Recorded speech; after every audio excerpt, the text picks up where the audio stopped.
I am taking from a little booklet that is in our bookstore, also available. Reverend Marion Dickus wrote it. It says, Jesus is here.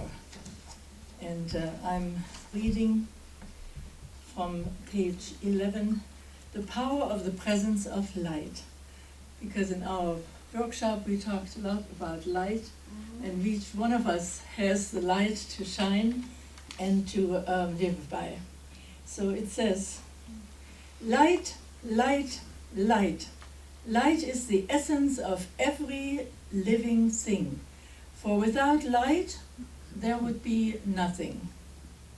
Light is the essence of growth, the growth of all vegetable matter and all physical beings. And it is the spiritual light that promotes the growth of the spirit in all things. So open your acceptance to this light that is being given to you. Accept it. Take it into your inner being. Absorb it. Live with it and pass it to others. For in the acceptance of light, you are making it a part of you and giving a part of yourself into it. And with the addition of yourself to the light, it has a human quality which makes it more readily accepted by other persons. Learn to expand your receptivity to this light so that you will have more light to send out to those around you. And always be aware that the Christ light is with you constantly. Be willing to share it with all in your life, for God is the provider of all, to all and for all. This little booklet in the bookstore, you can buy it as well. Our speaker today is a lady of many qualities. She's not just an assistant minister here. She's also, as some of you know, working with foreign students. And I am sure she is learning a lot about other customs and traditions, and probably a lot more from her own students. Speaking today on awakening to the power of strength, please help me welcome Reverend Elaine Fuller-Zachey.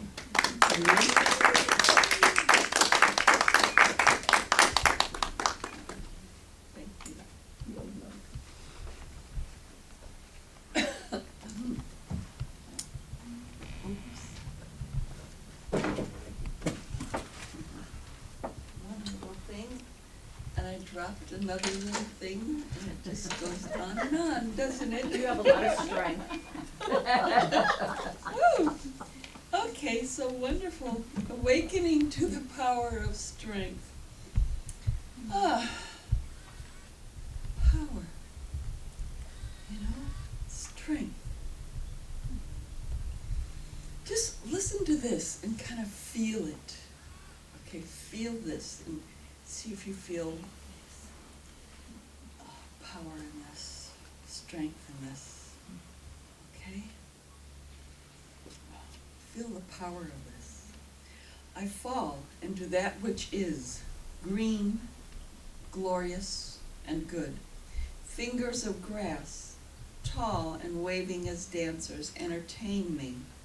Flowers erupt in joyful colors, red, yellow, white, violet.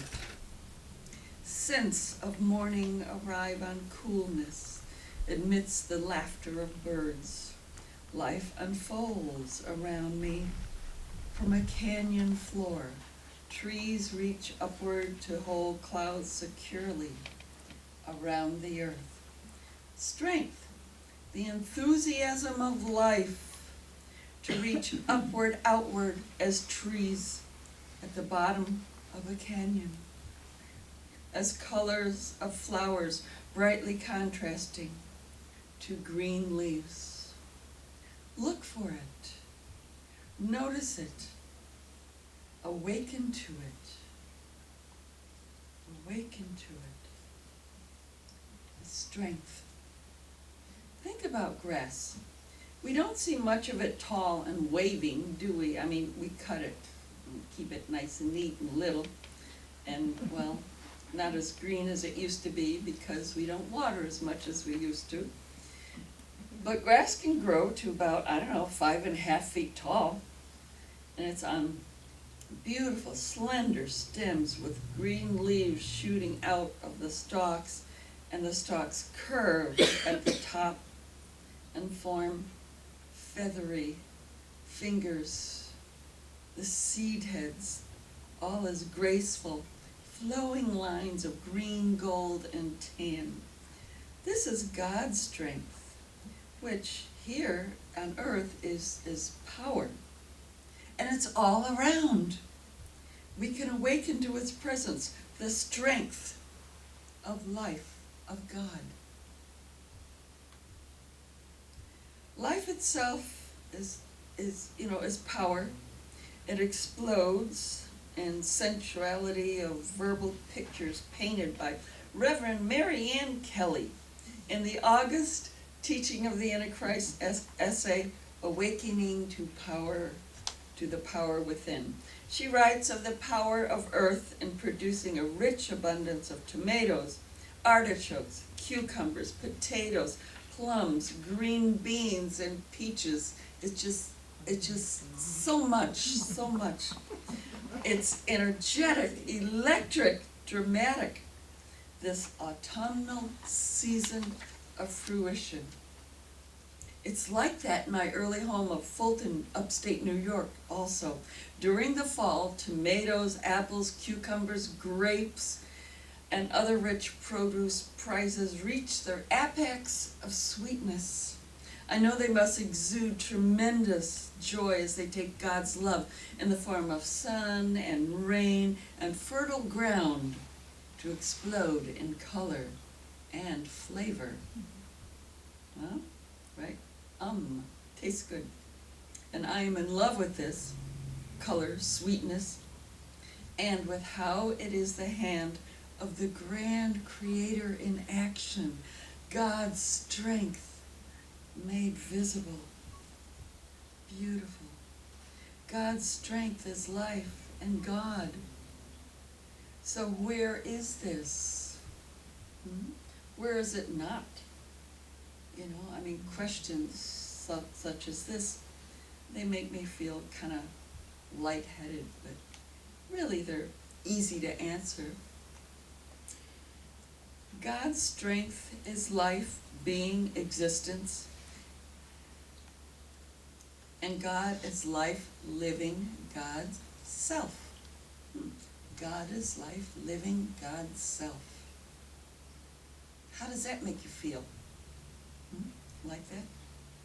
Well, strength is God and is God's.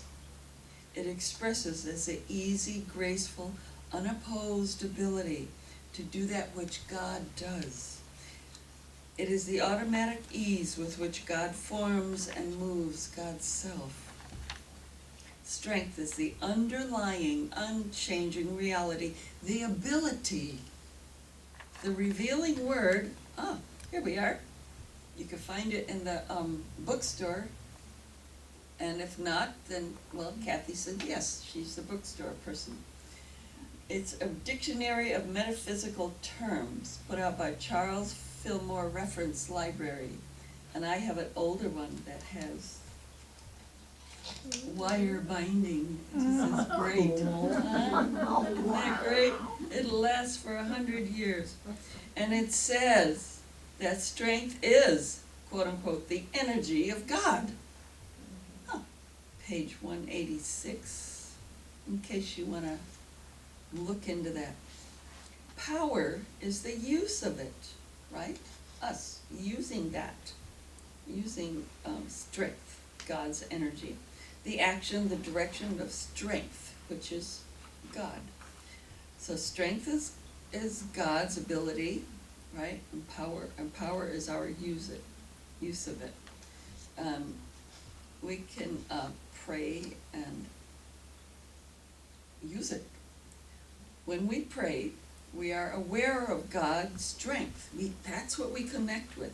We pray about our use of it. Prayer is great, right? We're stepping into God and God power. That's power. When we use God's strength to manifest, to drive cars, clean kitchens, write books, it's pretty great. God's strength is an unchanging quality that God is.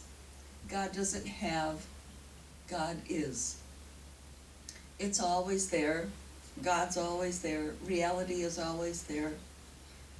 God uses that to make change, like seasons, So what's behind the seasons? Ability and strength and God. The moving seasons, and they do move. They're powerful actions. Here, earthly stuff. The earth doing things, using God's strength. I remember seasonal excitement in, upstate New York, my childhood home. I could certainly see love and God in this. Winter is a time of meditation and wonder. White, ice, sunlight going into ice. It reflects in it. It goes in there and you can see not exactly a prism, but something different. It does something different with the light. It's beautiful. And anyway, winter is a time for wonder, for rest, introspection, silence, and stillness. It's kind of like night, and it leads into earth activity. We call it spring.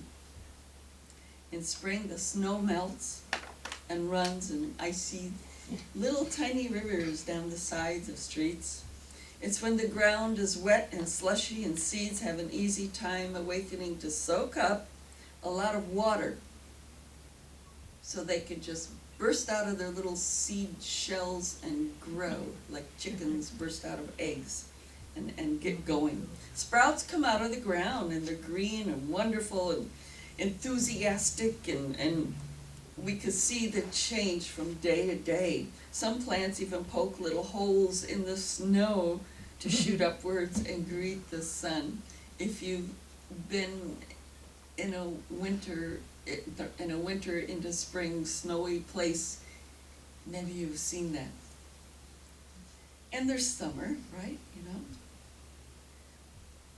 Its heat and sun seem to just pull the richness from the earth. The corn, the tomatoes, the grass, and the trees reach toward the sky with spreading joyful arms. There's awareness here and consciousness here.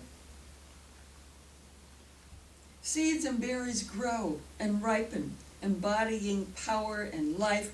God is life living itself enthusiastically here. Just boom, boom, go, right? Then fall, and corn is ready to pick and eat, full of summer sweetness. You like fresh corn? Yep. Yes, good, huh?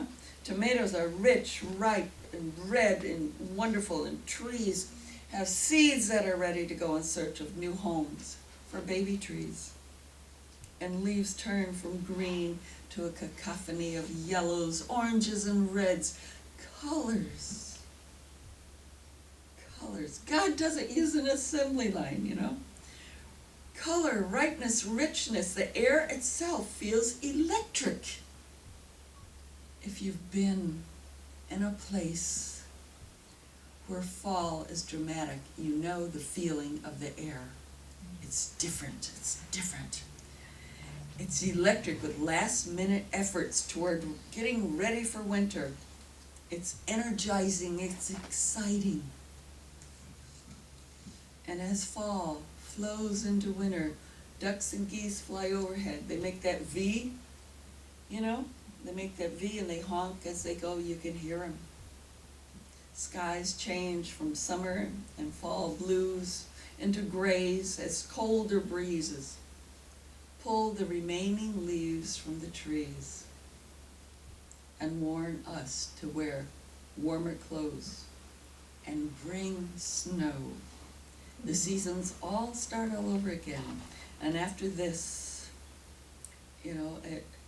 after this, with this, as this, and they express life in its various stages.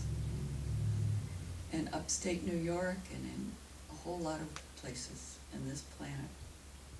There's a lot to love about this planet. When I think of it, I just feel